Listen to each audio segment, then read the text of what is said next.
आज की पहली और बड़ी खबर आपको बता दें कि झारखंड बोर्ड 10वीं और 12वीं का रिजल्ट 15 तारीख तक संभावित। झारखंड एकेडमिक काउंसिल द्वारा 10वीं और 12वीं का परिणाम जल्द जारी किया जाएगा। इस लगभग परीक्षा में 7 लाख छात्रों ने हिस्सा लिया था। झारखंड बोर्ड रिजल्ट घोषित होने के बाद सभी छात्र आधिकारिक वेबसाइट पर अपना रिजल्ट देख सकते हैं।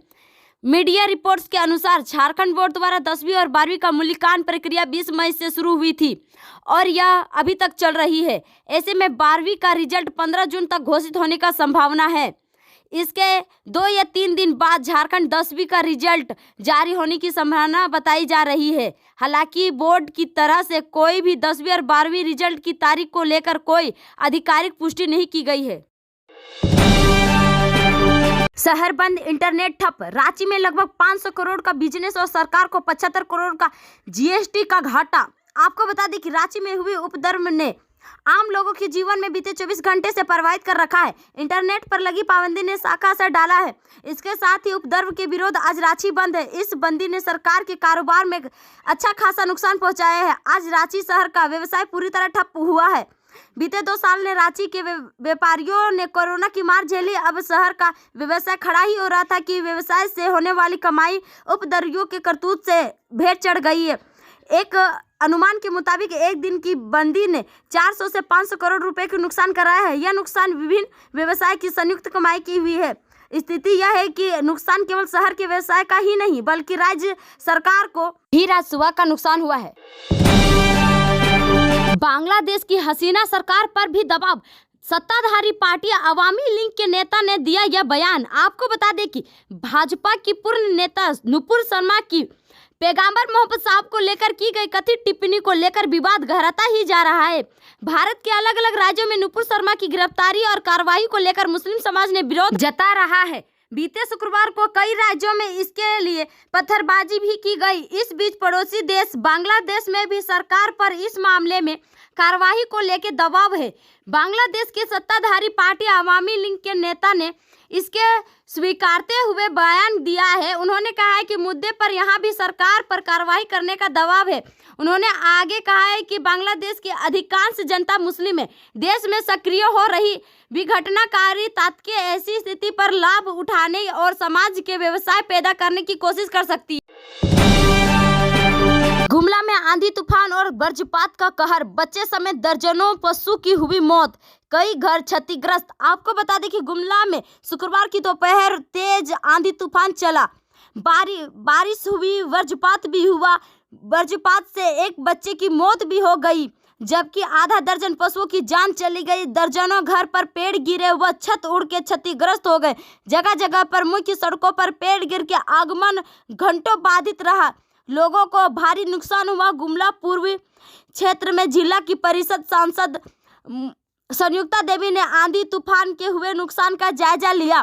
पीड़ित परिवारों से मिली उन्होंने प्रशासन से मुआवजा की मांग किया है। संयुक्ता देवी ने कहा है कि जिन लोगों का घर क्षतिग्रस्त हुआ है वे अब बेघर हो गए हैं।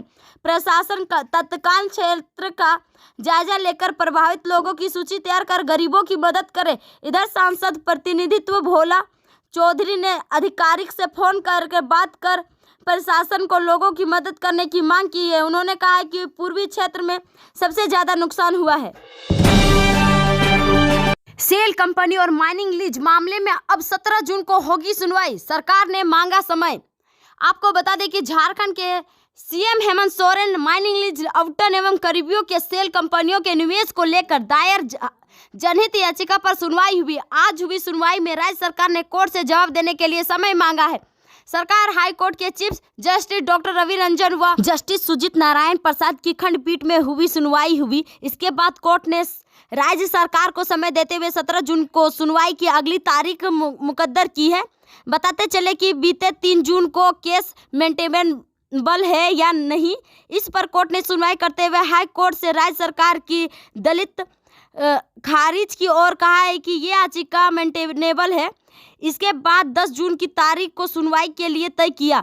आज हुई सुनवाई के बाद अगली तारीख 17 जून को रखी गई है।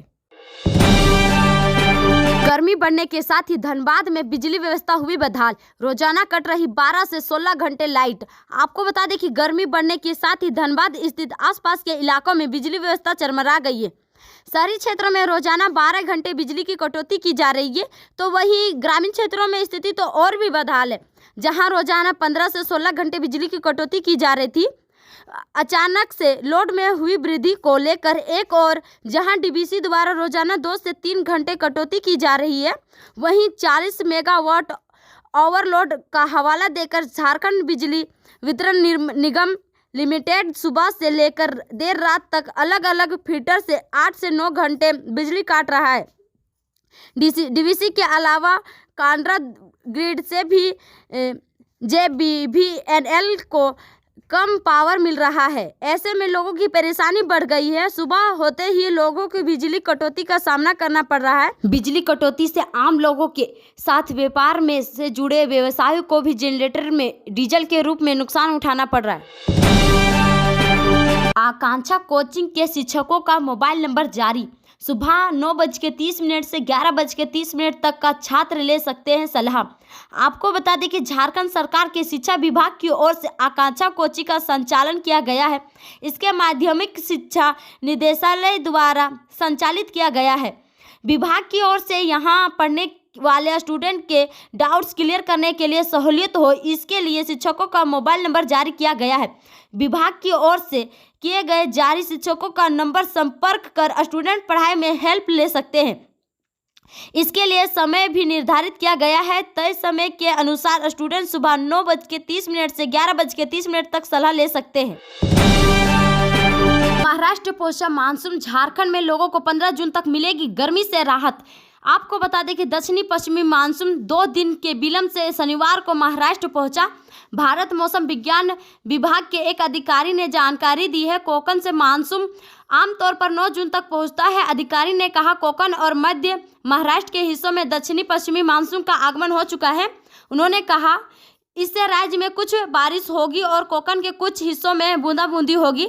जिन क्षेत्रों में भारी बारिश होने की संभावना है वहां चेतावनी जारी कर दी गई है। अधिकारी ने कहा है कि अगले 48 घंटों में महाराष्ट्र में मानसून के आगे बढ़ने की परिस्थिति अनुकूल है। मौसम विभाग के अनुसार 15 जून तक मानसून आ सकता है झारखंड में। इससे पहले संभावना जताई गई थी 10 से 12 जून मानसून झारखंड में प्रवेश कर सकता है। वासुकीनाथ दुमका और डुमरी देवघर 4 लेन को लेकर सीएम हेमंत ने केंद्रीय मंत्री नीतीश गडकरी को लिखा पत्र। आपको बता दें कि मुख्यमंत्री हेमंत सोरेन ने केंद्रीय सड़क परिवहन एवं राजमार्ग मंत्री नीतीश गडकरी को पत्र लिखकर वासुकीनाथ से दुमका और डुमरी से देवघर सड़क को 4 लेन करने के लिए आग्रह किया है। वहीं धार्मिक स्थल पर श्रद्धालु को हर परेशानी से भी अवगत कराया है। आपको बता दें कि मुख्यमंत्री ने पत्र के जरिए केंद्रीय मंत्री श्री गडकरी को अवगत कराते हुए कहा है कि देवघर स्थित वैद्यनाथ धाम एक महत्वपूर्ण तीर्थस्थल है। हर साल सावन महीने में देश के विभिन्न हिस्सों से लाखों भक्त यहां आते हैं और भगवान शिव को पवित्र जल चढ़ाते हैं। कोरोना महामारी के कारण पिछले 2 साल से देवघर में श्रावणी मेला आयोजित नहीं किया गया है। हालांकि कोरोना महामारी नहीं बढ़ने की स्थिति में इस साल मेला आयोजित करने की संभावना है। आईएएस पूजा सिंघल मामले की जांच कर रहे ईडी अफसर का तबादला। सरयू राय ने उठाया सवाल। आपको बता दें कि झारखंड के निबंधित खान सचिव आईएएस अधिकारी पूजा सिंघल के खिलाफ मनी लॉन्ड्रिंग के मामले में प्रवक्ता ईडी का अनुसंधान कर रहे ईडी के झारखंड प्रमुख उप निदेशक सुबोध कुमार का शुक्रवार को तबादला कर दिया गया है। सूचना है कि देश भर में जांच एजेंसी ईडी में बड़े पैमाने के तबादले हुए हैं। इसमें सुबोध कुमार का भी नाम है। हालांकि इसकी आधिकारिक पुष्टि नहीं हो सकी है। 60,000 शिक्षकों की नियुक्ति की प्रक्रिया प्रारंभ। शिक्षा मंत्री आपको बता दें कि मानव संसाधन एवं सत्व एवं मद्य निषेध मंत्री जगन्नाथ महतो ने कहा है कि झारखंड के शिक्षकों की कमी दूर की जाएगी। 60,000 शिक्षकों की नियुक्ति के लिए प्रक्रिया प्रारंभ हो चुकी है। वित्त विभाग को सचिका भेजी जाएगी। यहां से सहमति मिलने के बाद नियुक्ति शुरू हो जाएगी। जगन्नाथ महतो ने शुक्रवार को बोकारो परिसदन में विकास कार्यों की समीक्षा बैठक की। बैठक में के बाद उन्होंने कहा है कि 5 साल से शहर में होने वाली शिक्षकों को गाँव में आना होगा। जिन्होंने गांव में 5 साल गुजार लिए हो उनका स्थानांतरण शहर में होगा। इससे यूनियन बाजी नहीं चलेगी। जल्द ही शिक्षकों के स्थानांतरण की नई नियमावली बनी जाएगी।